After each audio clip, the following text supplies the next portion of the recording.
Hello student, exam gravity YouTube চ্যানেলে তোমাদের প্রত্যেককে স্বাগত জানাই। আজকে যে চ্যাপ্টারটা আমরা স্টার্ট করছি সেটা হচ্ছে পার্সেন্টেজ, যেটাকে বাংলায় তোমরা বলো শতকরা। আজকে ক্লাস 1 আর পার্ট 1 এই জন্য যে একটা পার্টের মধ্যে পার্সেন্টেজের সমস্ত কোশ্চেন করানো তো পসিবল নয়, তো পার্ট ওয়াইজ আসতে থাকবে। আজকে পার্ট 1। তোমরা রেলওয়ে যে কোনো এক্সাম দাও, LP technician, RPF, group D, NTPC, JE বা অন্যান্য যে কোনো এক্সাম দাও, সমস্ত স্টুডেন্টের জন্য এই ভিডিওটা। আর তোমরা জানো আমরা চ্যাপ্টার ওয়াইজ করাবো, সম্পূর্ণ বাংলা ভাষাতে করাবো, একদম বেসিক থেকে শেখাবো, ঠিক আছে? তো একদম বেসিক থেকে, তো বেসিক টু অ্যাডভান্স সমস্ত কিছু শেখাবো, একদম ধরে ধরে শেখাবো, তোমাদের কোথাও কোনো রকম কোনো অসুবিধা হবে না। আর একটাই রিকোয়েস্ট, সম্পূর্ণ ভিডিওটা দেখবে। আচ্ছা, আমি ভিডিওটা স্টার্ট করার আগে পিডিএফের সাইনটা আছে, আমি সেই ব্যাপারে তোমাদের বলে দিই কিছু দু একটা কথা, নাহলে তোমাদের ডাউট থেকে যাবে মনে। প্রথম কথা, সম্পূর্ণ ভিডিওটা দেখবে, কোথাও কোনো স্কিপ না করে। চেষ্টা করো 1.5x-এর স্পিড বাড়িয়ে দেখা বা 1.75x-এর স্পিড বাড়িয়ে দেখা, যে যেটা কমফোর্টেবল সেইভাবে সে স্পিডটা বাড়িয়ে দেখো। তাতে কী হবে, টাইমটা তোমাদের নষ্ট হবে না। যেটা আমি করতাম যে জিনিসটা, সেটা তোমাদের বললাম, স্পিড বাড়িয়ে দেখো, টাইমটা নষ্ট হবে না, আর পুরো জিনিসটা কভার হয়ে যাবে তোমাদের, ঠিক আছে? তাহলে কোথাও কোনো জায়গায় স্কিপ হবে না। আর ভিডিওটা শেষ পর্যন্ত দেখবে, কারণ ভিডিও শেষে তোমাদের কিছু হোমওয়ার্ক দেওয়া থাকবে। সেই হোমওয়ার্কগুলো আমি পরের যে ক্লাস আছে তাতেও আমি করিয়ে দেবো, ঠিক আছে? আর পিডিএফের যে ব্যাপারটা, পিডিএফের এই যে ক্লাস হবে, সেই ক্লাসের সম্পূর্ণ পিডিএফটা আমি তোমাদের টেলিগ্রামে দিয়ে দেবো। কি যদি খাতায় নোট বানিয়ে পড়তে চাও পড়তে পারো, অসুবিধা নেই। আমাদের টেলিগ্রাম চ্যানেলের লিঙ্ক স্যার কোথায় পাবো? এই যে ভিডিওটা দেখছো, ডিসক্রিপশন বক্সে যাও, দেখো টেলিগ্রাম চ্যানেলের লিঙ্ক আছে। এই ক্লাসের শেষে আমি যা যা কিছু এখানে পড়ানো হবে, পুরো পিডিএফটা ওখানে আমি দিয়ে দেবো, তোমরা ওখান থেকে দেখে নিতে পারো। তো চলো, আর সময় নষ্ট না করে ডাইরেক্ট আমরা স্টার্ট করছি আজকের পার্সেন্টেজ ক্লাস। আচ্ছা, পার্সেন্টেজের যদি আমি বেসিকের কথা বলি, তোমাদের কটা জিনিস মাথায় রাখতে হবে। যেমন আমি যদি 100%-এর কথা বলি, এই 100% মানে কি? সিম্পল একটা জিনিস মাথার মধ্যে তোমরা ঢুকিয়ে দাও, এই পার্সেন্টেজ কথাটার মানে হচ্ছে 100 দিয়ে ভাগ করতে হবে, বাস, আর কিছু না। এই 100% আছে, 100% আমি এই পার্সেন্টেজের জন্য কি করলাম, 100 দিয়ে ভাগ করলাম, কি এলো 1। এই 1 মানেই হচ্ছে 100%। যে কোনো জিনিস, সম্পূর্ণ জিনিস আমরা ছোটোবেলায় যখন ম্যাথ করতাম ধরতাম না, ধরি মোট কাজ 1 অংশ, ধরি মোট এটা 1 অংশ, তো এই 1 জিনিসটাই হচ্ছে 100%। ক্লিয়ার? যখনই পার্সেন্টেজ দেখবে তখনই একটা জিনিস করবে বাই 100। ধরো দিয়ে দিল 20%, 20% সমান কত? আমি কি করে ভগ্নাংশে ভাঙবো? সিম্পল ব্যাপার হচ্ছে। এবার এগুলো জানি অনেকের কাছে বেসিক মনে হচ্ছে, স্যার এগুলো কি শেখাচ্ছেন? দেখো, আমি একদম গোড়া থেকে নিয়ে চলছি, আস্তে আস্তে আমরা অ্যাডভান্স পর্যন্ত সবই টাপ লেভেলে দেখবো, কিন্তু যারা কিছু জানে না তাদের জন্য যেন ক্লাসটা হয় এই অর্থে, ঠিক আছে? আর যদি কেউ জেনে থাকো তো ডাইরেক্ট ক্লাস থেকে স্টার্ট করতে পারো। 20% কথাটার মানে কি? এই যে পার্সেন্টেজ আছে, পার্সেন্টেজটা আমি কি বললাম, যদি ওঠাতে চাই, যদি আমি পার্সেন্টেজটা তুলতে চাই, সিম্পল কি করব, 100 দিয়ে ভাগ করব। বোঝা গেল? যদি কোনো জায়গায় দেখো 30% কথাটার মানে কি, 30/100। এই পার্সেন্টেজ যেখানেই দেখবে সেখানে আমরা কি করব, 100 দিয়ে ভাগ করব। এই বেসিক জিনিসটা শেখাচ্ছি, তার কারণ হচ্ছে আমরা যখন শর্ট মেথডে যাব না, তখন তোমাদের সুবিধা হবে যে ডাইরেক্ট কাটবো, ডাইরেক্ট পয়েন্টে লিখবো, ডাইরেক্ট কেটে শুধুমাত্র সংখ্যাটা লিখবো। তো পার্সেন্টেজ কথাটা মানেই জেনে রাখবে, দুটো শূন্য নিয়ে যাবে। কি করবে? দুটো শূন্য নিয়ে যাবে, কারণ 100 দিয়ে ভাগ, আর 100-য় কটা শূন্য থাকে? দুটো শূন্য থাকে। তো পার্সেন্টেজ যেখানে যাবে দুটো শূন্যই নিয়ে যাবে। আমি যদি বলি 50%, তার মানে কি 50/100, কাটাকুটি করলে কত হবে? 1/2, ঠিক তো? 1/2, আর 1/2 মানে কত? 0.5। কোনো ডাউট আছে এর মধ্যে? নেই। এবার একটা জিনিস ভাবো, দেখো ধ্যানসে দেখো, 50% সমান আমি দিলাম 0.5। আমি যদি এটা তোমাদের ডাইরেক্ট করতে দিতাম, তাহলে স্যার কী করে করতাম? আমি কি বললাম, এই যে পার্সেন্টেজ মানে আমরা কি জানি, দুটো শূন্য নিয়ে যাবে। তাহলে এখানে আছে 50, আর এই পার্সেন্টেজ মানে বলেছি দুটো শূন্য নিয়ে যাবে। তো এইখানে একটা শূন্য, এখানে একটা শূন্য। দেখো, পার্সেন্টেজ মানে কি বলেছিলাম, একের কাছে দুটো শূন্য থাকবে, তাহলে এখানে একটা শূন্য, এখানে একটা শূন্য কাটবে। এগুলো মনে মনে করতে হবে, কোনোটাই খাতা পেন লাগানো যাবে না। আমি তোমাদের শেখাচ্ছি বলে খাতা পেনে করে দেখাচ্ছি, নাহলে কিন্তু সব পুরোটাই মনে মনে হবে। মনে মনে শূন্য শূন্য, আচ্ছা এখানে একটা শূন্য আছে আর পার্সেন্টেজে দুটো শূন্য, তাহলে এখানে একটার সঙ্গে একটা কেটে গেল, 5×2 = 10, মনে মনে হয়ে গেল 1/2 মানে 0.5। ঠিক আছে? তাহলে মনে রাখবে, পার্সেন্টেজ মানেই দুটো শূন্য। আমি বারবার কেন বলছি, ম্যাথ করার সময় টের পাবে, ঠিক আছে? তাহলে আমি এগুলো সব মুছে দেবো। 100% সমান আমি ডাইরেক্ট তাহলে কী লিখতে পারি, 1 লিখতে পারি। ক্লিয়ার? চলো, তাহলে আমি সিম্পল কি লিখলাম, 100% সমান 1। আমি যদি 50% লিখি তাহলে এই মাত্র আমি কি বললাম 50% সমান আমি কি লিখব 1/2, কারণ 50/100 হচ্ছে আর 1/2 মানে হচ্ছে 0.5। এবার একটা কথা দেখো, এটার অর্ধেক হচ্ছে 50, হ্যাঁ কি না বলো, 100-র অর্ধেক হচ্ছে 50, তাহলে অটোমেটিকলি তাহলে এইটারও অর্ধেক হয়ে যাবে। তাহলে একের অর্ধেক কি, একের অর্ধেক আমরা কি জানি, হাফ, একের অর্ধেক হাফ জানি, বা একের অর্ধেক হাফটাকে আমরা 0.5ও লিখতে পারি। তাহলে আমরা ডাইরেক্ট কিন্তু 50% সমান 1/2 বা 50% সমান 0.5 লিখতে পারি। অর্ধেকের খেলা চলবে, ঠিক আছে। এবার আমি এর অর্ধেক করে দিলাম, এই 50-এর অর্ধেক করে দিলাম 25, তাহলে এর অর্ধেক, অর্ধেক মানে কি 1/2 গুণ হয়, আরে হ্যাঁ কি না বলো, অর্ধেক মানে 1/2 গুণ হয়। যেমন এই 100% সমান 1, 50% সমান ওর অর্ধেক মানে 1/2 গুণ করে দিলাম, ঠিক তো। 25% সমান এইটার অর্ধেক, তাহলে এর সঙ্গে 1/2 গুণ করে দিলাম, তাহলে কত হয়ে যাবে 1/4। তাহলে আমি ডাইরেক্ট লিখতে পারি 1/4, তাহলে 25% সমান 1/4। এবার আমি যদি এইটা আমি মুছে দিচ্ছি, এটা যদি অর্ধেক করি, 25-এর অর্ধেক কত হবে 12.5, 25-এর অর্ধেক কত হবে 12.5%, 12.5%। তাহলে আমি তো এইটার অর্ধেক করছি, তাহলে আমি করতে পারি যে এখানে আরও অর্ধেক গুণ করে দিতে পারি, তাহলে তখন কত হয়ে যাবে, সব কটা যদি গুণ করি একসঙ্গে 1/8, তাহলে আমি ডাইরেক্ট করতে পারি এখানে 1/8। তাহলে আমার এখানে এই প্রসেস করার দরকার নেই। 12.5% সমান 12.5%-এর জন্য নিচে 100, এই দশমিক ওঠালে এখানে আরেকটা শূন্য হবে, এখানে কাটাকুটি করলাম 1/8। পরীক্ষার সময়তে এই ধরনের কাজকর্ম বোকামো একদম করতে যাবে না, তাহলে কিন্তু সময় চলে যাবে। ডাইরেক্ট 12.5% সমান 1/8 কী করে পেলাম আমি একদম ভেঙে তোমাদের দেখিয়ে দিয়েছি। আর যদি নিতান্তই কোনো কিছু না পারো, মানে একদম ডাইরেক্ট করতে না পারো, সেক্ষেত্রে বাই 100 দিয়ে ভাগ করে দেখবে, কিন্তু এটা সম্ভাবনা খুবই কম, এরকম কোনো ডিজিট দেয় না পরীক্ষা। এমনভাবে কোশ্চেন সেট করে যাতে সেই জিনিসটা ট্রিক্সের সাথে করা যায়, আর যেগুলো করা যায় না সেগুলো ছাড়তে হবে, সেগুলো তোমরা দেখে বুঝতে পারবে আস্তে আস্তে যখন আমরা এগোতে থাকবো। বলে দেবো যে এই ধরনের কোশ্চেন ছাড়তে হবে, এই ধরনের কোশ্চেন করতে হবে, ঠিক আছে। তো এটা হচ্ছে এর অর্ধেক হয়ে গেল। আমি যখন এর অর্ধেকে চলে যাব, যে 6.25, এর অর্ধেক করে দিলাম 6.25, তার মানে কি এটারও অর্ধেক হয়ে যাবে, মানে আরও হাফ গুণ হবে, তখন কত হয়ে যাবে 1/16। তাহলে আমি লিখতে পারি 6.25 সমান হচ্ছে 1/16। তাহলে তোমাদের যদি ডাইরেক্ট আমি দিতাম 6.25 সমান 1/16, তাহলে তোমরা কিন্তু ঘাবড়ে যেতে, স্যার এলো কোথা থেকে। কিন্তু এখন বুঝতে পারছো, কতটা ইজি এটা। 6.25 সমান 1/16। তাহলে এই জিনিসগুলো আমাদের কিন্তু মনে রাখতে হবে, খাতায় কষে দেখলে কিন্তু চলবে না, স্টেপ বাই স্টেপ। চলো এটা আমি মুছে দিলাম। এবার দেখো এটা একটা গেল। এবার যদি আমি 33.13% লিখি, এটা কি হবে মনে রাখবে, যেটার ঘর, এটা 100%-এর ঘর, এই যে ঘরটা দেখছো এটা পুরো 100%-এর ঘর, 100 থেকে 50 থেকে 25 থেকে 12.5 থেকে 6.25 অর্ধেক করে নেমে এসছে। ঠিক সেই রকমই 33.13 সব থেকে পরীক্ষায় অনেকবার দেয়, ডাইরেক্ট 33.13% কম হলো, এত পার্সেন্ট কম হলো, কেউ বাই 100 দিয়ে ভাগ করতে বসবে না, ডাইরেক্ট মনে রাখবে 1/16, ডাইরেক্ট এখানে মনে রাখবে 1/16, 33.13% বেড়ে গেছে, তো সেক্ষেত্রে 1/16 মনে রাখবে, ওটা কোন পার্সেন্টেজ হিসেবে দেখবে না, ভাবে যে 1/16 অংশ হিসেবে দেখবে, ভগ্নাংশে দেখবে। যখনই আমি 16.23% লিখে দেবো তখন কি হবে, দেখো এটা ঠিক অর্ধেক হয়ে গেছে, এখানে এটা ঠিক অর্ধেক হয়ে গেছে, আমি ভুল লিখলাম, সরি, এটা 1/3 হবে, সরি, 33.13 মানে 1/3, 16.23 মানে এর অর্ধেক হয়ে গেছে, তার মানে কি এইটার অর্ধেক মানে 1/3-এর সঙ্গে আমি আরও অর্ধেক গুণ করব, তাহলে কত হবে 1/6 হবে। তাহলে আমি এখানে ডাইরেক্ট 1/6 লিখতে পারি, মুছে দিচ্ছি, ডাইরেক্ট 1/6 লিখতে পারি।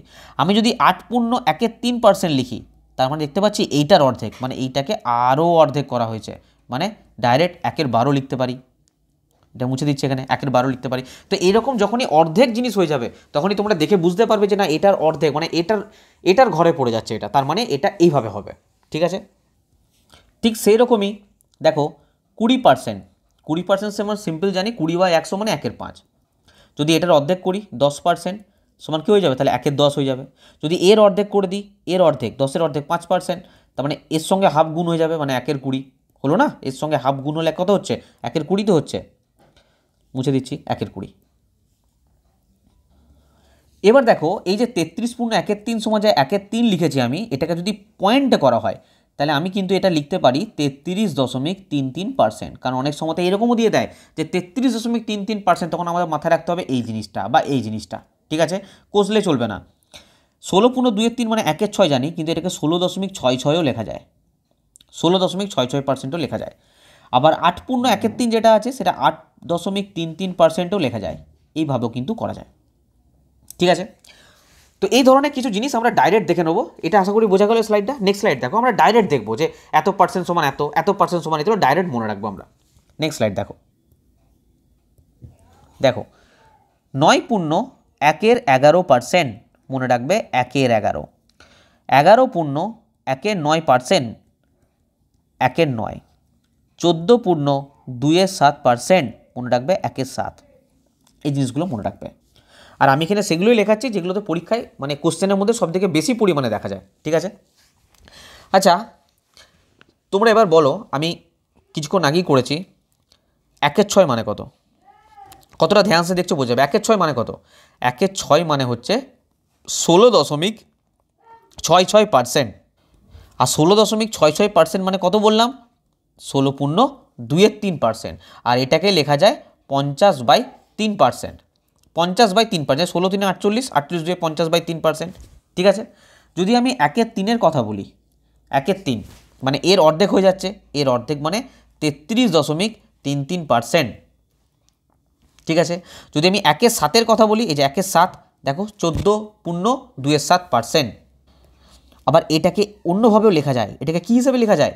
14.28%। 28%। যদি আমি 1/8 কথা বলি, 1/7 গেল। যদি আমি 1/8 কথা বলি, 1/8 মানে হবে 12.5%।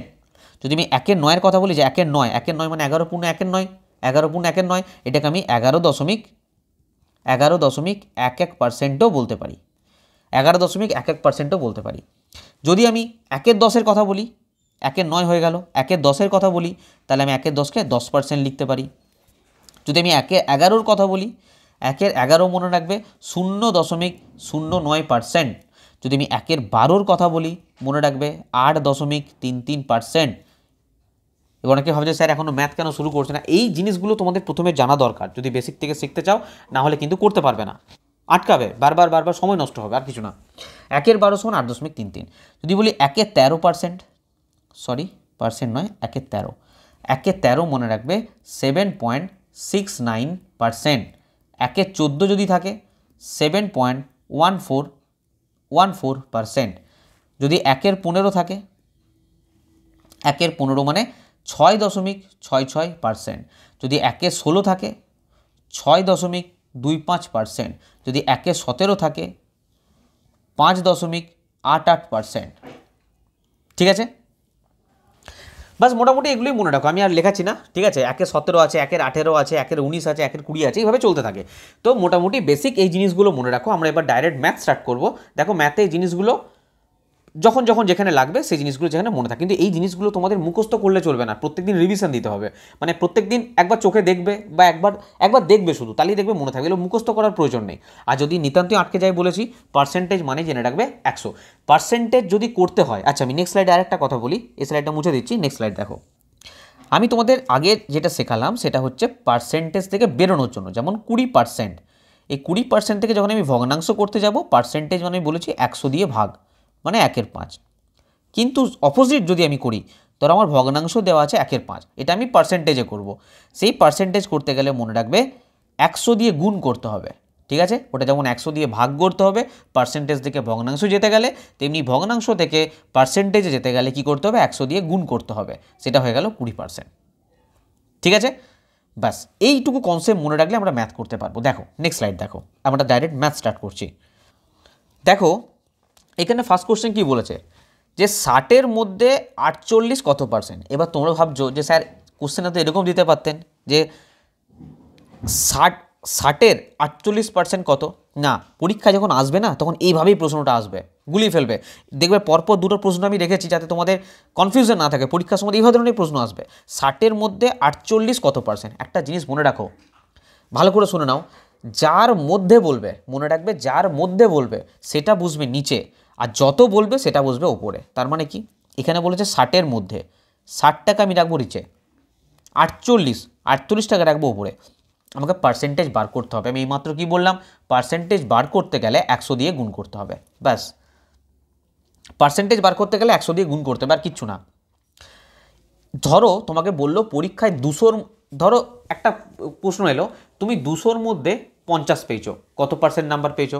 আমাদের যখন আগে পরীক্ষা হতো আমরা বলতাম না যে এত পার্সেন্ট পেয়েছি, আমরা এত পার্সেন্ট পেয়েছি। অ্যাকচুয়ালি যত নাম্বারের পরীক্ষা হয়, মোট যে সংখ্যাটা, মোট যে নাম্বারটা, সেটা হয় নিচে। ধরো 200-র মধ্যে পরীক্ষা হয়েছে, তুমি যত পেয়েছো, তোমার যে নাম্বারটা সেটা বসবে সবসময় ওপরে। পার্সেন্টেজ বার করতে গেলে 100 দিয়ে গুণ। বোঝা গেল যে টোটাল যে জিনিসটা 200-র মধ্যে সবসময় যেটার মধ্যে বলবে, যেটা যেটা মূল হবে সেই জিনিসটাকে নিচে বসাবে, আর যেটা বলবে, যেটার তুমি ধরো 50 পেয়েছো, সেটা বসবে ওপরে। ক্লিয়ার? এবার দেখো, যদি এটা আমি কাটাকুটি করি, 0 0 দেখো কেটে যাবে, 6 8 48 মানে 80%। তাহলে 60-এর মধ্যে 48 কত পার্সেন্ট? 80%। এটা হয়ে যাবে রাইট অ্যান্সার। বোঝা গেল? একদম দেখো, প্রথম প্রথম শিখছো, এখানে যদি ডাইরেক্ট আমি কঠিন ম্যাথ দিয়ে দিই তোমাদের অসুবিধা হয়ে যাবে, ঠিক আছে? এখন এই ধরনের ম্যাথ চলবে, আস্তে আস্তে আমরা আপার লেভেলে যাবো। তো কেউ ব্যস্ত হয়ে ওঠো না, আস্তে আস্তে দেখতে থাকো। নেক্সট কোশ্চেন দেখো, সেম টাইপের কোশ্চেন একটা নিয়ে এসেছি। দেখো, প্রথমে আমি যখন কোনো ম্যাথ দেবো না, তোমরা একটা ট্রাই করবে। আমি এখানে পজ করতে পারবো না, পজ করবো না, কারণ সময় নষ্ট হবে। তোমরা পজ করবে ম্যাথটাকে, দিয়ে নিজে করার ট্রাই করো। অপশান আছে, অপশানে মেলানোর চেষ্টা করো, তারপর আমার সাথে উত্তর মেলাও। তাহলে কী হবে, সে ম্যাথটা মাথার মধ্যে ঢুকে যাবে, একদম ভুলবে না জিনিসটা আর কি। দেখো, 250-এর 46%। কী বলেছে? 250-এর 46%। এখানে পার্সেন্টেজ বার করতে দেয়নি, এখানে ডিজিটটা বার করতে দিয়েছে, সংখ্যাটা বার করতে দিয়েছে। তো কি করব? 46%, এই কথাটার মানে কি? পার্সেন্টটা ওঠাতে গেলে কি করতে হবে? আমি কি বলেছিলাম স্যার? 100 দিয়ে ভাগ করতে হবে বলেছিলেন, আর কিছু নয়। 46% মানে 46/100, খাতাম। কার বলেছে? 250-এর বলেছে। 250, 250 ইন্টু 46/100, আবার কি? তো 100 100 কেটে দাও, 5 2 10, 5 5 25, 2 23 46, 23 5 কত হয়? 115। তো 115 হয়ে গেল এখানে রাইট অ্যান্সার। ঠিক আছে? একটা জিনিস দেখো, এইভাবে তো অ্যান্সার বেরিয়ে গেল, ঠিক আছে। আমি যদি এটা ডাইরেক্ট করতে যেতাম, দেখো 250-এর 46% বলেছে। এই 46%টা 50% থেকে কত কম? না স্যার, মাত্র 4 কম। কত কম? মাত্র 4 কম। 250-এ দেখো, কোনো কিছুর 50% মানে কত? আমি যদি বলি যে 100, একটা সংখ্যা আছে 100, এর 50% কত? স্যার এর 50% 50ই হবে, অর্ধেক হয়। 50% মানে অর্ধেক। ধরো দেওয়া আছে 80, 80-র 50% কত? আমরা কি কষে বার করবো না? 80-র অর্ধেক হচ্ছে 40, 80-র অর্ধেক হচ্ছে 40, মানে 80-র 50% হচ্ছে 40, অর্ধেক হয়। ঠিক সেই রকমই 250-এ যদি আমরা 46টাকে যদি 50% মারতাম, তাহলে 250-এর অর্ধেক কত? 250-এর অর্ধেক কত? স্যার 125। 125 আমি বাড়ি নিলাম, 46টাকে 4% বাড়ালাম, 125। তাহলে 46% মানে কি? 125-এর থেকে একটু কম হবে। আরে বাবা, 200, ভালো করে বোঝো, 250-এর আমি মানলাম 46%টা 50% মানলাম। তাহলে 50% করতে গেলে 46টাকে তো 4% বাড়াতে হচ্ছে, 4% বাড়াতে হচ্ছে, মানে কাছাকাছি আর কি। 125 থেকে একটু কম হবে। 46% মানে কি? জাস্ট 4% কম, 50% থেকে 4% কম। তাহলে এর থেকে একটু কম হবে 125 থেকে। 125-এর থেকে একটু কম কি আছে? 125-এর থেকে একটু কম কি আছে? দেখো, এটা 126, এটা তো হবেই না। এটা 92, মানে অনেক কম। 125-এর থেকে একটু কম, 115 না 103? স্যার 115। তাহলে ডাইরেক্ট আমি 115 অ্যান্সার করতে পারতাম এইভাবে, কোন রকম না কোষে। আমি তোমাদের এটাই বোঝাতে চাই যে এই কোশ্চেনগুলো, একটা পরীক্ষায় যে 25টা কোশ্চেন আসে না, তুমি যদি বাড়িতে একটা ছেলেকে দেওয়া হয় তো 25টার মধ্যে 25টাই করে দেবে, কিন্তু পরীক্ষার হলে কতটা করে আসতে পারছো ওটা ইম্পর্টেন্ট। তো তার জন্য এই ট্রিকগুলো শিখতে হবে। ট্রিক মানে সবসময় ফর্মুলা নয়, ঠিক আছে? চলো, তো ডাইরেক্ট আমরা এভাবে কিন্তু অ্যান্সার করতে পারি। নেক্সট কোশ্চেন দেখো, চলো এটা তোমাদের করা দরকার, এটা তোমরা করো দেখি। এই কোশ্চেনটা তোমরা করো। একটি ক্লাসে আয়োজিত একটি পরীক্ষায় একজন ছাত্র 25-এর মধ্যে 9 পেয়েছে। শিক্ষার্থীর প্রাপ্ত নম্বরকে শতাংশে প্রকাশ করো। যে স্টুডেন্টটা পেয়েছে, সে যে প্রাপ্ত নম্বরটা পেয়েছে, শতাংশে প্রকাশ করো। চলো এটা তোমরা করো। স্যার সিম্পল, কিছুই নেই। 25-এর মধ্যে, আপনি তো বলেছেন স্যার যার মধ্যে বলবে সেটা নিচে বসে যাবে। কত পেয়েছে? না 9 পেয়েছে। শতাংশে প্রকাশ করতে বলেছে, শতাংশে প্রকাশ করতে গেলে 100 দিয়ে গুণ করতে হয় স্যার, আর কিচ্ছু না। 25 4 100, 4 9 36%। তো 36% এখানে হয়ে যাবে রাইট আনসার। কিছু নেই তো, এটা নিয়ে সময় নষ্ট করে লাভ নেই আমাদের। নেক্সট কোশ্চেন দেখো, চলো এই কোশ্চেনটা করো। একটি শহরের 5% জনসংখ্যা মহামারীতে মারা গেছে। দারুণ প্রশ্ন। এখান থেকে আমি কিছু কনসেপ্ট তোমাদের শিখিয়ে দেবো, যেটা পরবর্তী ম্যাথও লাগবে। একটি শহরের 5% জনসংখ্যা মহামারীতে মারা গেছে এবং 8% আতঙ্কিত হয়ে বাকি জনসংখ্যা থেকে শহর ছেড়ে চলে গেছে। আচ্ছা, একটা মহামারী এসছে, তাদের 5% জনসংখ্যা মারা গেছে, আর বাকিরা ভয় পেয়ে 8% শহর থেকে চলে গেছে। শহরের বর্তমান জনসংখ্যা এটা। প্রাথমিকভাবে শহরের মোট জনসংখ্যা নির্ণয় করো। আমি তোমাদের আগে বেসিকভাবে দেখাবো, তারপর আমি একটা ট্রিক্স দেখাবো। সেই ট্রিক্সটা মানে ট্রিক্স বলবো না, মানে কনসেপ্ট, যেটা তোমরা ভাবতে পারবে না যে হ্যাঁ এটা এইভাবে হতে পারে, তোমাদের ব্রেন খুলে যাবে একদম। দেখো, এখানে 5% জনসংখ্যা মহামারীতে মারা গেছে। আমরা এখানে 5% মানে কি জানি? 1/20 স্যার। 8% চলে গেছে, 8% মানে কি জানি স্যার? 2/25। এটা কি করে দেখাতে হবে আবার? 8% মানে 8/100, 4 দুগুণে 8, 4 25 100 করে দেখাচ্ছি না। দেখো 2/25ই এসছে কিন্তু, হ্যাঁ, তো আমি এগুলো করে দেখাচ্ছি না, এগুলো কিন্তু আস্তে আস্তে তোমাদের মনে মনে করে নিতে হবে। এবার আমরা এই নিচে যেটা থাকবে সেইটাকে মানব যে ছিল, আর এই একটা কমে গেছে। যখন দেখব যে কোনো জায়গা শহরে, এখানে যদি বলতো শহরে জনসংখ্যা এসেছে, তাহলে আমরা এই একটাকে যোগ করতাম। এখানে বলছে মারা গেছে, মহামারীতে মারা গেছে, তার মানে কি কমে গেছে, শহরে জনসংখ্যা কমে গেছে, মানে এখানে কি করব?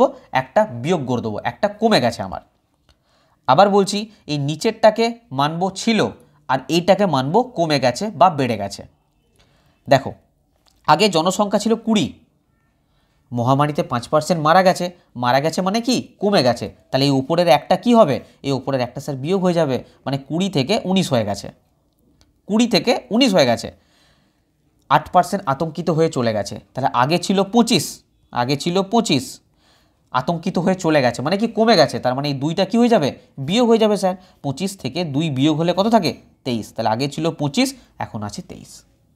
বলো এর মধ্যে কোনো ডাউট থাকলে আমাকে।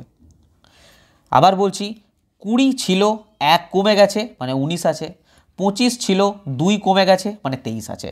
যখন বলবে চলে গেছে, মরে গেছে, পালিয়ে গেছে, কমে গেছে, তখন আমরা কি করব? সবসময় বিয়োগ দিয়ে দেবো, সবসময় কী করবো? বিয়োগ দিয়ে দেবো। আর যখন দেখবো অ্যাড হয়েছে, শহরে এসেছে, যোগ হয়েছে, তখন আমরা উপরেরগুলোকে যোগ করব। এখানে মারা গেছে, তাই একটা এখানে 20 থেকে বিয়োগ দিলাম, আর 2টা এখানে 25 থেকে বিয়োগ দিলাম। আশা করি আর কোনো ডাউট নেই তোমাদের। এবার কি করতে হবে?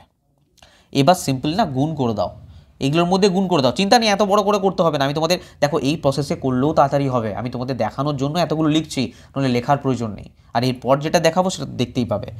এখানে কত হলো? 500। এখানে যখন গুণ করবে, আমরা গুণ করব না, এটা কি করব? আমরা এখানে গুণ করব না, আমরা এখানে 19 × 23 লিখে দেবো। স্যার এত বড় গুণকে করতে যাবে, ফালতু ফালতু আমরা করব না, 19 × 23 রেখে দেবো। ঠিক আছে, এই যেটা, এটা কি? এটা আগে ছিল, আমি এখানে লিখে দিচ্ছি, এটা হচ্ছে আগে ছিল জনসংখ্যা। আর 19 × 23 যেটা হয়েছিল সেটা কি? বর্তমানে, বর্তমানে আছে। ঠিক আছে, তাহলে এটা হচ্ছে বর্তমানে। এবার একবার কোশ্চেনের দিকে তোমরা তাকিয়ে দেখো কি বলেছে এখানে। বর্তমান জনসংখ্যা 88,274, তাহলে এটাও এদিকে বলছে বর্তমান, এদিকে 88,274টা বলছে বর্তমান। তার মানে আমি লিখতে পারি যে এটা মানেই 88,274, এটা মানেই 88,274। বলছে প্রাথমিকভাবে শহরের মোট জনসংখ্যা কত ছিল আগে? প্রাথমিকভাবে, যে আগে লিখেছি মানে কি প্রাথমিকভাবে, তাহলে 500-র মানটা এখানে বার করতে হবে। তার মানে পাতিকতা স্যার 19 × 23, এর মানে 88,274।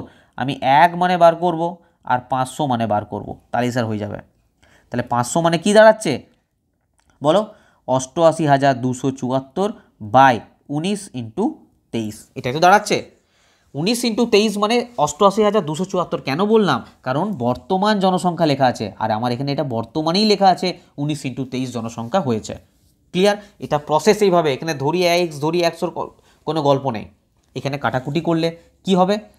চলো কাটাকুটি করো, এখানে কাটাকুটি, এটা যখন কাটবে সিম্পল, এটা আমি আগে থেকে করে রেখেছি তাই এখানে লিখছি, মানে তোমরা সিম্পল কাটাকুটি করতে পারো। 4646 যখন 23 দিয়ে কাটবে তখন কত হবে? 202। তাহলে 1 রেশিও = 202। এখানে আমি 500 রেশিও বার করছি না, এখন ছেড়ে দাও, এখন এই 500 রেশিও বার করছি না, আমি 1 রেশিওর মান বার করছি। হ্যাঁ, 1 রেশিওর মান, তাহলে 1 রেশিও সমান কত এলো? 1 রেশিও সমান এলো 202। কত রেশিও বার করতে হবে?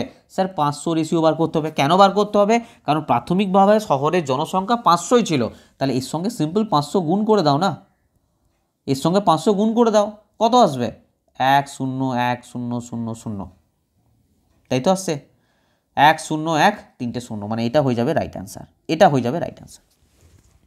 ক্লিয়ার? এইভাবেও তোমরা কিন্তু ম্যাথটা করতে পারো, যেটা প্রসেস, এই প্রসেসে আমাদের অনেক ম্যাথ হবে নেক্সট টাইম। ঠিক আছে, রেশিও ধরে, এটাকে বলে রেশিও মেথড এক প্রকারের। ঠিক আছে, কারণ এই জিনিসটাকে আমরা ধরে নেবো এই যেটা বর্তমান জনসংখ্যা তার সঙ্গে আগেরটা বার করতে দিচ্ছে, মানে সিম্পল 500 রেশিওর মান বার করবো, হয়ে যাবে। এবার বলবে স্যার আমরা এত কিছু করব না, আমরা একবারে কোশ্চেনটা চোখে দেখে করতে চাই, জাস্ট 2-1 লাইন লিখে। দেখো নেক্সট টাইপ, দেখো এটা 5% জনসংখ্যা মহামারীতে মারা গেছে। স্যার আপনি সিম্পল বলেছিলেন 5% মানে 1 এর 20 আর 8% মানে হচ্ছে 2 এর 25, এটুকু তো জানতেই হবে। তাহলে এখানে 20 থেকে 1 কমে গেছে মানে 19 হয়েছে, আর 25 থেকে 2 কমে গেছে মানে 23 হয়েছে। এই তো গল্প। এইটা গুণ আর এটা গুণ, এটা গুণ করলে সিম্পল ব্যাপার 500, আর এটা একটু গুণ করে নেবে 437 বেরোবে। ব্যাস এইটুকু তোমাদের করতে হবে, আর কিচ্ছু করতে হবে না। স্যার কেন করতে হবে না, দেখতে থাকো।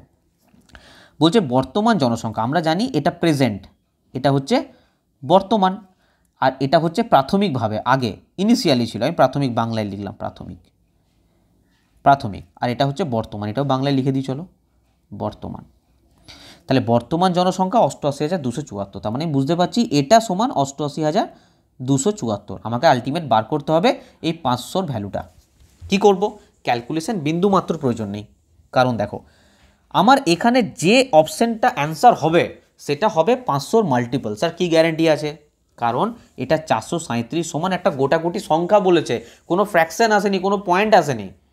437-এর যে ভ্যালুটা সেটা একটা গোটাগুটি সংখ্যা, এখানে কোনো ফ্র্যাকশন, ভগ্নাংশ, পয়েন্ট কিছু এসছে। তাহলে 500, আর লোক কোনো দিন অর্ধেক হয় না, ঠিক আছে, লোক তো আর অর্ধেক কেটে বাদ দেওয়া যাবে না, পুরোপুরি গোটাগুটি সংখ্যা আসবে, তো 500 মাল্টিপল আসবে, যা কিছু এখানে অপশানে থাকবে সব কিছু 500 মাল্টিপল হবে। ঠিক আছে স্যার, তাহলে 500 মাল্টিপলের কথা যদি আমি বলি, দেখো এখানে 500-র মধ্যে আমি এখানে 500 লিখলাম, হ্যাঁ, এখানে 500 দুটো শূন্য আছে না, দুটো শূন্য কাটতে থাকো, এই দুটো শূন্য কাটলাম, এই দুটো শূন্য কাটলাম, এই দুটো শূন্য কাটলাম, এই দুটো শূন্য কাটলাম। ক্লিয়ার? এখানে যা কিছু হবে 5-এর মাল্টিপল। স্যার 5-এর মাল্টিপল কী করে বুঝবো, 5-এর মাল্টিপলের জন্য আমার পুরো ক্লাস আছে, তুমি ওখানেও গিয়ে দেখতে পারো। শেষের ডিজিট, কোনো সংখ্যা শেষের সংখ্যা যদি 0 অথবা 5 থাকে সেইটা 5 দিয়ে বিভাজ্য। বোঝা গেল? আবার বলছি, কোনো একটা ডিজিট, কোনো একটা, এই যে ধরো এই যে 1 2 1 6, এটা লাস্টে কি আছে, 6 আছে, তাহলে এটা কি 5 দিয়ে ভাগ যাবে? যাবে না। লাস্টের ডিজিট কি থাকতে হবে, 0 অথবা 5 থাকতে হবে, তবে কি সেই সংখ্যাটা 5 দিয়ে ভাগ যাবে। দেখো 1 2 1 6 আছে, লাস্টে 6 আছে, এটা কি 5 দিয়ে ভাগ যাবে? যাবে না, তাহলে এটা তো অ্যান্সার হবে না। তারপরে দেখো এই যে 9 9 8, আমি বিয়েরটা বাদ দিলাম, এখন 9 9 8, লাস্টে কি আছে, 8 আছে, 8 থাকলে কি হবে, 5 দিয়ে ভাগ যাবে? যাবে না, তার মানে এই অপশানটাও বাদ দিলাম। কিন্তু 8 4 5, লাস্টে 5 আছে, আবার দেখো 1 0 1 0, এর লাস্টে 0 আছে, তাহলে এখানে 5 আছে, দেখো এখানেও 5 আছে, তার মানে এটাও অ্যান্সার হতে পারে। লাস্টে 0 আছে, এটা লাস্টে 0 আছে, মানে এটাও অ্যান্সার হতে পারে। তাহলে অথবা বি অথবা ডি হবে। কি অ্যান্সার হবে, বি অথবা ডি, দুটো আমি অপশান পাচ্ছি এখানে, বিও পাচ্ছি ডিও পাচ্ছি, যে কোনো একটা হতে পারে। বিতে আমার কত আছে, বিতে আছে 8 4 5, আর 8 4 5, আমি এটা পুরোপুরি গোটাগুটি সংখ্যা ধরলাম, ঠিক আছে, আমি এগুলো সব উড়িয়ে দিচ্ছি, আমি বুঝতে পারছি বি আর ডি, এগুলো সব কেটে দাও, এগুলো সব সরে দাও, বি আর ডি একটা হবে, এটা অ্যান্সার, আর না হলে হবে এটা অ্যান্সার। এবার এদিকে তাকাও, 437, বর্তমান জনসংখ্যা আছে 88,274, তাহলে প্রাথমিকভাবে নিশ্চয়ই আরও বেশি ছিল। 437-এর থেকে 500 তো বেশি না কম বলো, 437-এর থেকে 500 বেশি, আর এটাই তো স্বাভাবিক যে প্রাথমিকভাবে তো জনসংখ্যা আমার বেশি ছিল, পরে তো মারা গেছে, আতঙ্কিত হয়ে পালিয়ে গেছে, তারপরে তো বর্তমানে তো কমে গেছে, তাহলে প্রাথমিকভাবে যখন আমি বার করছি 500-র ভ্যালু নিশ্চয়ই বেশি বেরোবে। কিন্তু এই দিয়ে অপশানটার দিকে তাকিয়ে দেখো, এ তো এটার থেকেও কম, এ তো এটার থেকেও কম, তাহলে এইটা তো কোনোভাবেই তো অ্যান্সার হতে পারে না, এটা তো কোনোভাবেই অ্যান্সার হতে পারে না। কারণ আমি আবার বলছি, আবার ভালো করে বুঝবে, 437 যে সংখ্যাটা সেটা তো 500-র থেকে কম, তাহলে 500-র ভ্যালু তো বেশি হবে, 500-র ভ্যালু তো বেশি হবে, তাহলে এইটা তো অ্যান্সার হতে পারে না, কারণ এ তো এটার থেকেও কম, 88,274 তো 84,000 থেকেও বেশি হয়ে যাচ্ছে, আর 500-র ভ্যালু তো আরও বেশি হওয়ার কথা, তো সেই অনুযায়ী আমি ডাইরেক্ট বলতে পারি এইটা আমার অ্যান্সার হয়ে যাবে, এইটা হয়ে যাবে রাইট অ্যান্সার, এটা কখনই আমার অ্যান্সার হবে না। তার মানে এর মধ্যে একটাও অ্যান্সার নয়, বি হচ্ছে আমার রাইট অ্যান্সার, যদি আমি ডাইরেক্ট করতে চাই, কনসেপ্ট অনুযায়ী করতে চাই। আমি তোমাদের এই জিনিসটাই বোঝাতে চাইছিলাম যে সব অঙ্ক করতে হবে না, 4-5-6-7 সেকেন্ডের মধ্যে অঙ্ক হয়ে যাবে যদি এই প্রসেসটা বুঝতে পারো। একটু যদি বুঝতে না পারো একবার রিপিট করে দেখো প্লিজ। এটা মানে ভাবো না যে বুঝতে পারছি না ছেড়ে দিয়ে চলে যাও, ঠিক আছে? কমেন্ট করো যদি বুঝতে না পারো, আমি নেক্সট দিন যখন আবার বোঝাবো কমেন্ট করো তোমরা। চলো নেক্সট দেখো, একদম খুঁটিয়ে বোঝাচ্ছি, না বোঝার কোনো জায়গা নেই। নেক্সট দেখো, নেক্সট কোশ্চেন দেখো।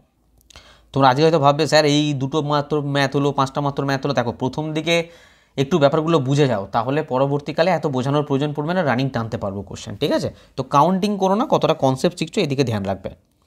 দেখো বলছে সীমার বার্ষিক আয় এত, তিনি প্রতি মাসে 30,000-এর ইএমআই প্রদান করেন, তার মাসিক আয়ের কত শতাংশ যায় ইএমআই? চলো তোমরা করো। এইখানে গন্ডগোলটা কি করে, ডাইরেক্ট এই জায়গাটা লক্ষ্য করে না। আমি কোথায় কোথায় স্টুডেন্টরা ভুল করে বলে দিচ্ছি, এই বার্ষিক আয়টা দেখে না। এখানে বলেছে বার্ষিকের ব্যাপার, আবার এখানে বলেছে মাসের ব্যাপার, এটা তো চলবে না গুরু। কি করতে হবে, আমাকে মাসে নিয়ে চলে আসতে হবে। আমাকে কি করতে হবে, মাসে নিয়ে আসতে হবে পুরোটা।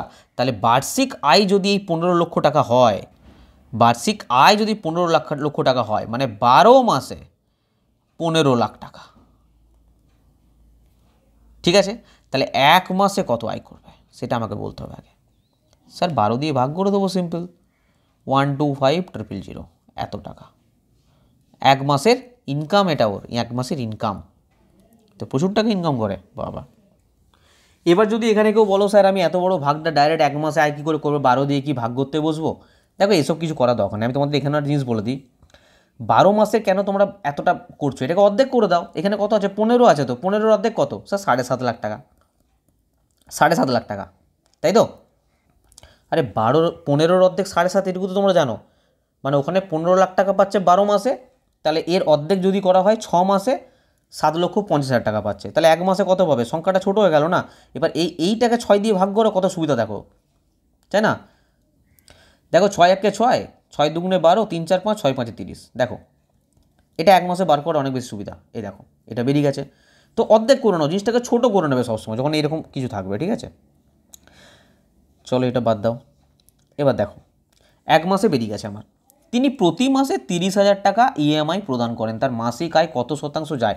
তার ইনকাম কত? আমি বলেছি না সবসময় মোট থেকে করবে, যেটা মেন ইনকাম সেটাকে নিচে রাখো,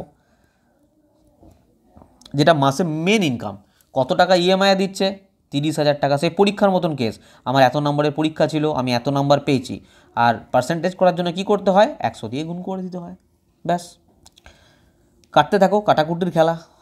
3টে 0, 3টে 0 কেটে দাও, আরও কাটো। 25 5 125, 25 4 100, 5 6 30, 4 6 24%, 24% হয়ে যাবে এখানে রাইট অ্যান্সার। তাহলে সে যা ইনকাম করে তার 24% ইএমআইতে দিয়ে দেয়। চলো ইএমআই চলে যাও তুমি, 24%, বোঝা গেল? তো দেখে নেবে এটা বার্ষিক আয় বলেছে না মাসিক আয় বলেছে, এখানে স্টুডেন্টরা কিন্তু ভুল করে দেয়। নেক্সট কোশ্চেন দেখো, ইজি কোশ্চেন কিন্তু ভুল হয়ে যায় তাও। নেক্সট দেখো, চলো এই কোশ্চেনটা করো, বলো একটি শহরের 62% জনসংখ্যা শিক্ষিত। আগে নিজেরা ট্রাই করো, এতগুলো ম্যাথ তো শিখলে। 62% জনসংখ্যা শিক্ষিত, শহরে অশিক্ষিত মানুষের সংখ্যা এত হলে শিক্ষিতের সংখ্যা কত? দেখো সর্বপ্রথম এই ধরনের যে ম্যাথগুলো আছে কী টাইপের এগুলো না, প্রথম আমরা 100% ধরে নেবো, কারণ 100% জনসংখ্যা এখানে বলা নেই কোথাও, কত জনসংখ্যা না সংখ্যা, আর যেখানে না বলা থাকবে সেখানে কত ধরে নেবো, 100%। তাহলে এর মধ্যে দু ধরনের মানুষ আছে, একটা শিক্ষিত আর একটা হচ্ছে অশিক্ষিত, তাই তো? শিক্ষিত অশিক্ষিত, শিক্ষিত বলে দিয়েছে 62%, তাহলে অশিক্ষিত কত হবে, 38%। এবার আন্দোলন করবে তোমরা, স্যার 38% এলো কোথা থেকে? আরে টোটাল 100%, এখান থেকে শিক্ষিত যদি বাদ দিয়ে দিই তাহলে তো 38% থাকে নাকি অশিক্ষিত। রেশিও করে নাও, রেশিও করবো 31:19, মানে 2 দিয়ে ভাগ করলাম, এটাকেও 2 দিয়ে ভাগ করলাম, এটাকেও 2 দিয়ে ভাগ করলাম, রেশিও চলে এলো। তাহলে শিক্ষিত হচ্ছে 31 রেশিও আর অশিক্ষিত হচ্ছে 19 রেশিও। এখানে পরিষ্কার বলে দিয়েছে স্যার অশিক্ষিত মানুষের সংখ্যা 24,567, তার মানে আমি এটাকে সমান মানতে পারি 19 রেশিও সমান 24,567, কারণ রেশিওতে তো এটাই অশিক্ষিত। তাহলে 1 রেশিও সমান কত হবে, সিম্পল ভাগ করব, 19 দিয়ে ভাগ করব, 19 1 19, 19 দুগুণে 38, 9 3, মানে 1 রেশিও সমান কত বেরোলো, 1293। বার করতে কি হবে, না শিক্ষিতের সংখ্যা কত, শিক্ষিতের রেশিও কত 31, তাহলে 1 রেশিও সমান যদি 1293 হয় 31 রেশিও সমান কি হবে, 31 রেশিও সমান গুণ হবে 1293কে 31 দিয়ে গুণ। এই তো সিম্পল ব্যাপার। এবার স্যার কী করে করব, কিচ্ছু করতে হবে না, এটুকু তো তোমরা বুঝতেই পারছো 1293 আর 31, এটাকে যখন আমি গুণ করতে বসবো লাস্টে 3 আসছে তো কনফার্ম, তাহলে এই দুটো তো অ্যান্সার হচ্ছে না, এই দুটো তো প্রথমে বাদ দিয়ে দাও, এ হবে নাহলে ডি হবে। এবার দেখো এ আর ডি এর মধ্যে না চালাকি করে অপশানগুলো এমন দিয়েছে একদম কাছাকাছি, একদম কাছাকাছি সংখ্যার ডিজিট, 1000-এর মতন পার্থক্য আছে, 1000 সামথিং। তো এই ক্ষেত্রে কিন্তু গুণ করতে হবে। গুণ কি স্যার পুরোটা করবো না, 3 1 3, 9 1 9, 2 1 2, 1 1 1, তারপর 3 3 9, এইটুকু করবো ব্যাস, এইটুকু করতে হবে। এখানে 3 আলটিমেট, এখানে যাই কিছু আসুক না কেন আলটিমেট সে যোগই তো করতে হবে। আর 9 9 18, তাহলে লাস্টে আছে 83, কার ক্ষেত্রে 83 আছে স্যার, এর ক্ষেত্রে নেই, তার মানে এটা হয়ে যাবে রাইট অ্যান্সার। এখানে 83 শুধুমাত্র দেখতে পাচ্ছি আমি, গুণ করো দেখো ওটাই অ্যান্সার হবে। তো দিমাগ এভাবে চালাতে হবে, দিমাগ খুলে কাজ করতে হবে, ম্যাথ করতে হবে, ঠিক আছে। কতটা শর্ট প্রসেসে করা যায়, আমাকে পুরো ম্যাথটা করতে হচ্ছে কি না। আর যদি এখানে ডিজিটের সংখ্যা যদি বেশি থাকতো, একটা দিত 50,083, একটা দিত 40,083, সেক্ষেত্রে তো আরও সুবিধা হয়ে যেত, কারণ এখানে আমরা 30 ধরে নিতাম, এটাকে 1293কে 30 দিয়ে গুণ করতাম, তাহলে সেটা কি হতো, রানিং হয়ে যেত। যখনই এরকম কোনো সংখ্যা থাকবে তার কাছাকাছি যে 30 40 35 এই মাঝামাঝি সংখ্যা ধরে গুণ করলে আমাদের গুণটা করাতে সুবিধা হয় এবং সংখ্যাটা বোঝা যায় যে ওই সংখ্যা থেকে কত কম বা কত বেশি, সেই অনুযায়ী একটা অ্যাটেম লাগানো যায় যে এটা হতে পারে, ঠিক আছে। তো আশা করি এই জিনিসটা বোঝা গেল যে এখানে শিক্ষিত অশিক্ষিত বলেছে, যখন কোনো কিছু দেবো না আমি জিনিসটাকে 100% ধরে নেবো, 100%-এর মধ্যে 62% শিক্ষিত বলেছে, তাহলে অশিক্ষিত হচ্ছে 38%, কারণ এটা বিয়োগ করলে 38 আমরা পাচ্ছি। এখানে বলে দিয়েছে রেশিও বার করে নিলাম 31:19, বলছে শিক্ষিতের সংখ্যা কত, শিক্ষিতের সংখ্যা চেয়েছে, আর অশিক্ষিত বলে দিয়েছে এত, তাহলে এইটা সমানই তো 24,567, অশিক্ষিতের সংখ্যা 1 রেশিও সমান 1293 বেরোলো, চেয়েছে শিক্ষিতের সংখ্যা, শিক্ষিতের রেশিও কত 31, তাহলে 31 সমান বেরিয়ে গেল এটা। গুণ করলাম, একটুখানি গুণ করতে অ্যান্সার পেয়ে গেলাম, লাস্টে 83 থাকবে, তো 83-তে ক্লিক করে দিলাম। নেক্সট কোশ্চেন দেখো, দেখো আরেকটা ইজি অঙ্ক করো, একদম ইজি, এতক্ষণ যা কনসেপ্ট বুঝেছো তার জন্য এনাফ, পজ করে করার চেষ্টা করো। বলছে একটি গ্রামের 200 জনের মধ্যে 111 জন স্বাক্ষর মানে পড়াশোনা জানে, গ্রামে অশিক্ষিত মানুষের সংখ্যা কত শতাংশ।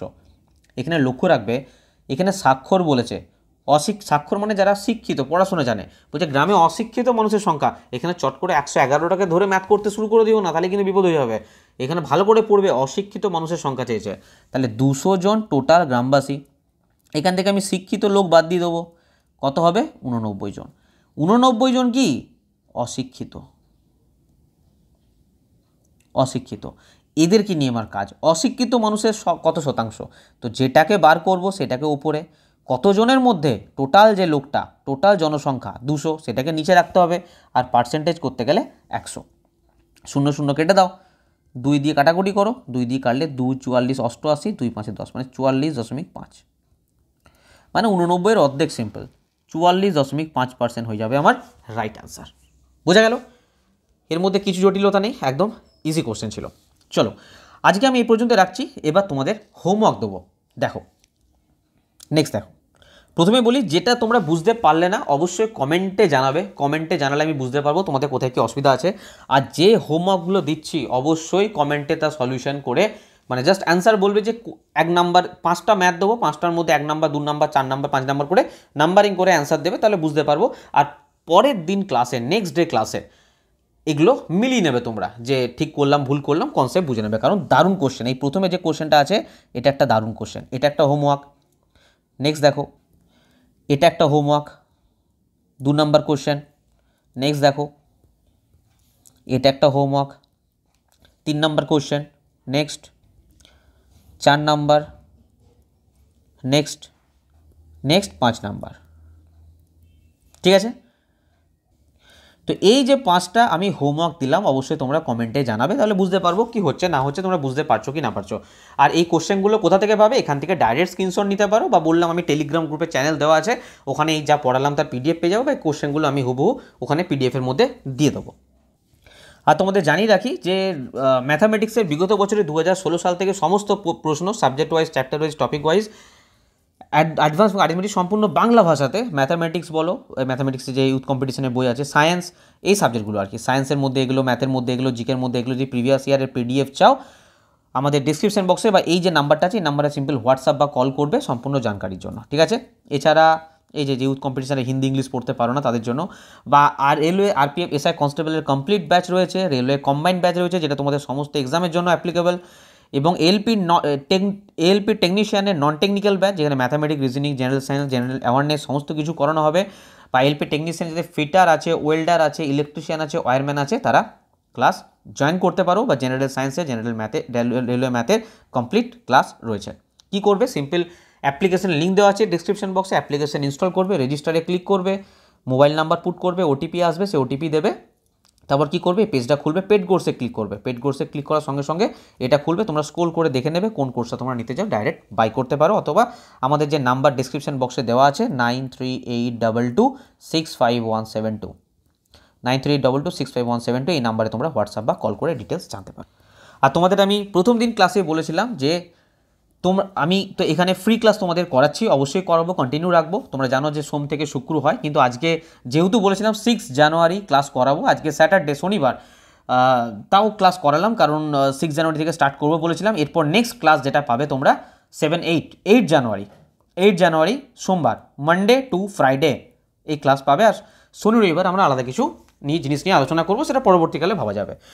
আর তোমাদের বলেছিলাম যদি ভিডিও ভালো লাগে, কোনোটাই ফোর্সফুলি নয় এখানে, যদি ভিডিও ভালো লেগে থাকে অবশ্যই লাইক করবে, কমেন্ট করবে, কারণ এগুলোতে কম হলে কিন্তু আমি বুঝতে পারবো না, অ্যাকচুয়ালি আমি বলছি না স্টুডেন্টদের মতো টিচারদেরও মোটিভেট হওয়ার প্রয়োজন পড়ে, তো এই জায়গাটা যদি ঠিকঠাক তোমরা রাখো আমি নিজে মোটিভেশন পাবো, এবং আরও ভালো আরও চ্যাপ্টার ওয়াইজ আমরা কন্টিনিউ এই সিরিজটাকে কন্টিনিউ রাখবো। লাইক, কমেন্ট, বন্ধুদেরকে শেয়ার করবে, আর অবশ্যই চ্যানেলটা সাবস্ক্রাইব করবে। পরে ভিডিও আবার দেখা হচ্ছে, সবাই খুব ভালো থাকবে, বাই।